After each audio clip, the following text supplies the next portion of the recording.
Hi, this is Carrie Schell from On Point Quilter. A couple of weeks ago, I did a blog post on dressing up your half-square triangle. And now I'm ready to take those blocks to the next step, and I want to share the process with you. Here are the blocks I designed a couple of weeks ago. They were a lot of fun, but I'm ready to do more with them. So let's get started in Electric Quilt. Okay, I've opened my file for Half Square Triangle Dress Up, and I'm going to view my sketchbook, and I'm going to go to the Blocks tab. And in order to put what I want to do this week is actually put a couple of these blocks together. And so I've been looking and decided I would play with using this one and combining them with all of the other blocks. So I'm going to go ahead and select Edit, which opens it up in my Easy Draw tab. And so the first thing I need to do is select all of it. And I can use the pick tool, just select an item, and then I'm going to do the Control plus the A key on my keyboard. And notice that everything is now highlighted. Now I want to do a copy, and then I'm going to open another file and do a paste. So I'm just going to select copy, and then I'm going to view my sketchbook again, and I'm going to select another item. So let's just do this one here and select Edit. And now notice that paste is an option. So it is remembering the copying I did from that last block. So I'm going to select paste, and it put everything in this block. Now I need to rotate this 180 degrees, otherwise I'm just going to have sort of a little bit of a mess going on. So I'm going to select that red box, or that red dot next to the pick tool, which opens the symmetry option. And this has a clone option, also the flip, but it also has a rotate 180 degrees. So that's what I'm going to do. Now I'm going to pick up those segments, and I did make sure I've got snap to grid on, right? And that everything looks pretty good there.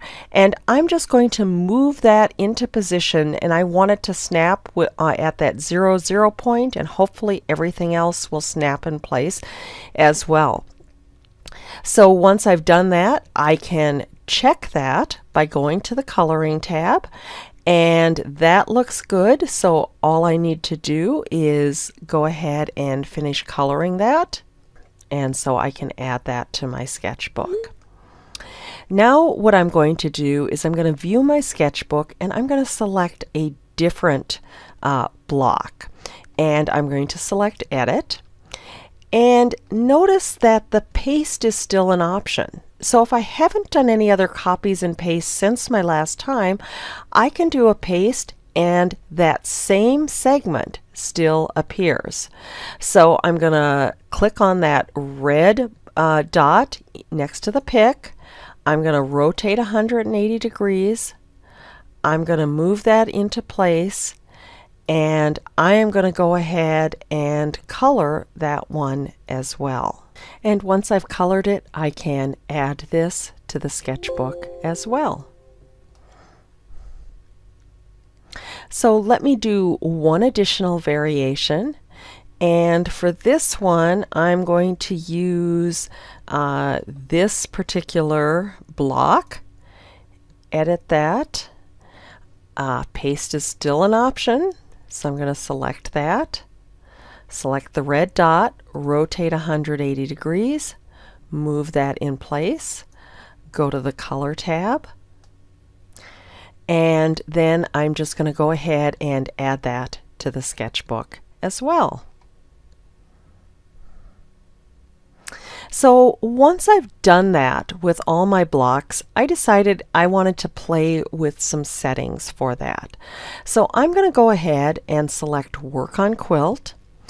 And I thought for fun I would make my first setting a variable point layout. So I'm going to do a new quilt, select variable point, And for this one, I'm just going to do a 3x3, and I'm going to do an 8x14. Again, I could have changed that, but I think that will be fun. And then for the borders, I'm just going to have a 1 inch, and I'm going to add a second one, and I'm going to go ahead and make that 4 inch. If I have my lock size adjustments on all, I can just change that number to 4, click on the slider bar, and I'm going to change the style to points out. And I'm going to go ahead and put 6 in the top,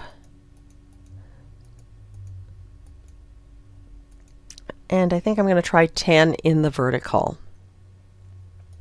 And then in my layout tab, I can take each of these blocks and go ahead and place them in my layouts. And so once I've got that all done and all colored, I can go ahead and add that to my sketchbook as well. So I thought I would try another layout. So for this one, I'm going to do a quilt, new quilt, and just do a horizontal. And I thought I would do a 3x4 and make the blocks 12 inches. And then I thought, what if I put a 3-inch sashing in there? And once I have the layout done, I'm going to go to my border tab, and I'm just going to put a couple of borders in. Again, I want my lock size adjustments all. I'm going to make the first one 2 inches. Click on the slider bar. And then I'm going to add another one, make that a 3 inch. And then add a third one and make that 2 inches. And then I can go ahead and go to layer 1, and I can set all my blocks. And here I've set all my blocks and colored my quilt. And so this will be my second one. Now I decided to go ahead for a third arrangement, and for this I decided I wanted to play with the symmetry option.